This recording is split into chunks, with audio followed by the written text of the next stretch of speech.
السلام علیکم ورحمۃ اللہ وبرکاتہ۔ ناظرین، آج پھر آپ لوگوں کے لیے ایک چھوٹی سی کہانی، ایک چھوٹا سا واقعہ لے کر حاضر ہوا ہوں۔ یہ واقعہ صحیح مسلم میں، الترمذی میں اور صحیح ابن حبان میں موجود ہے۔ آپ کو اسکرین پر حدیث نمبر نظر آ رہا ہوگا، اس کی مزید تفصیل آپ کو ڈسکرپشن میں مل جائے گی۔ ناظرین، میرا طریقہ ہے، سب سے پہلے میں ایک کہانی سناتا ہوں، پھر اس کہانی سے کیا کیا سبق سیکھنے کو مل سکتے ہیں، 2-3 فائدہ آپ لوگوں کے سامنے رکھنے کی کوشش کرتا ہوں۔ اگر آپ اس چینل پہ نئے ہیں تو اس چینل کو ضرور سبسکرائب کریں، نیچے لال ڈبہ بنا ہوا ہے اس کو دبا دیں۔ جب بھی میں نئی ویڈیو ڈالوں گا، جب بھی میں نئی کہانیاں ڈالوں گا تو آپ کو اس کی جانکاری مل جائے گی۔ چلیں اس نئی کہانی کو سنتے ہیں۔ اس کہانی کی روایت کر رہے ہیں حضرت ابو ہریرہ رضی اللہ تعالیٰ عنہ۔ کہتے ہیں کہ ایک مرتبہ نبی صلی اللہ علیہ وسلم گھر سے باہر تھے۔ آپ صلی اللہ علیہ وسلم گھر سے باہر نکلے ہوئے تھے۔ آپ کا گزر ایک بازار سے ہوتا ہے، آپ کا گزر ایک بازار کے اندر سے ہوتا ہے۔ وہاں آپ نے ایک غلہ فروش کو دیکھا، وہاں آپ نے ایک صحابی کو دیکھا جو اناج بیچ رہا تھا۔ آپ وہاں رکے، اس کے پاس گئے، آپ غلہ کا معائنہ کرنے لگے، آپ غلے کو دیکھنے لگے، چھو کر دیکھنے لگے۔ آپ نے غلے کے اندر بھی ہاتھ ڈالا۔ آپ کو وہاں کچھ الگ نظر آیا، آپ کو وہاں کچھ عجیب سی چیز دکھائی دی۔ آپ نے جب غلے کے اندر ہاتھ ڈالا تو آپ کی انگلیاں تر ہو گئی، آپ کی انگلیاں گیلی ہو گئی، غلہ نیچے سے گیلا تھا، اور جب آپ نے اوپر سے چھوا تو غلہ سوکھا ہوا تھا۔ آپ نے جب یہ چیز دیکھی تو آپ نے غلہ فروش سے پوچھا، یہ کیا ماجرا ہے؟ میں نے جب نیچے ہاتھ ڈالا تو غلہ گیلا تھا، اور اوپر میں غلہ سوکھا ہوا دیکھ رہا ہوں۔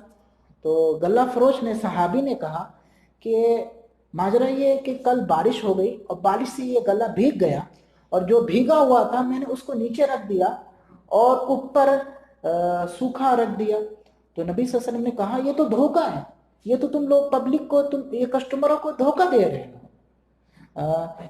یعنی دھوکہ دینے کا مطلب کیا ہوا کہ جب غلہ گیلا ہوتا ہے تو اس کا ریٹ کم ہو جاتا ہے، لوگ اس کو کم دام میں خریدتے ہیں، اور جب غلہ سوکھا ہوتا ہے تو اس کا ریٹ اچھا ہوتا ہے، اس کا اچھا دام ملتا ہے۔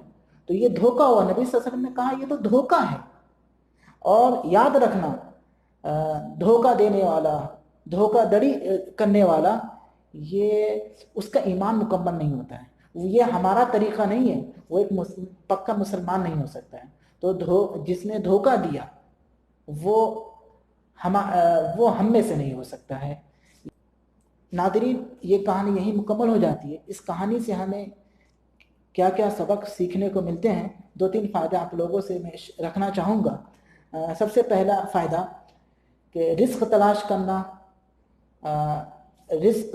کرنے کی جستجو کرنا، تگ و دو کرنا، بچوں کا پیٹ پالنا، یہ ایک محبوب عمل ہے، یہ ایک مشروع عمل ہے، اس کی اجازت شریعت دیتا ہے۔ بلکہ رزق تلاش کرنے سے کبھی بھی اسلام منع نہیں کرتا ہے، اس پہ بلکہ ابھارا ہے۔ ہم نے صحابہ کرام کو دیکھا، صحابہ کرام جہاں عبادت بھی کیا کرتے تھے وہاں بازاروں میں غلہ بھی بیچا کرتے، اناج بھی بیچا کرتے۔ یہ پہلا فائدہ تھا۔ دوسرا فائدہ، رزق تلاش کرنے میں انسان کو میانہ روی سے کام لینا چاہیے، حلال کمانا چاہیے، حرام کے پیچھے نہیں بھاگنا چاہیے، اپنے کسٹمروں کو، اپنے گراہکوں کو دھوکہ نہیں دینا چاہیے۔ جیسا کہ نبی صلی اللہ علیہ وسلم نے کہا کہ جو دھوکہ دیتا ہے، جو اپنے ساتھیوں کے ساتھ ان کو دھوکہ دیتا ہے، ان کے ساتھ دھوکہ دڑی کرتا ہے، وہ ہم میں سے نہیں ہے۔ تو معلوم یہ چلا کہ ہمیں جب ہم رزق تلاش کریں، جب ہم تجارت کریں تو ہم اپنے گراہکوں کے ساتھ اپنے گراہکوں کو بیوقوف نہ بنائیں۔ یہ اس کہانی کا دوسرا بڑا فائدہ تھا۔ ناظرین، اگر یہ کہانی آپ کو پسند آئی ہے تو اس کہانی کو ضرور شیئر کریں، اپنے دوستوں کو ضرور یہ کہانی بھیجیں۔ اللہ تعالیٰ آپ کے اس بھیجنے پر صدقہ جاریہ کا ثواب دے۔ بس اتنا ہی کہنا تھا. پھر انشاءاللہ جلدی ملتے ہیں. اپنا خیال رکھیے گا, جہاں بھی رہیے گا اللہ تعالیٰ سے ڈرتے رہیے گا. السلام علیکم ورحمۃ اللہ وبرکاتہ.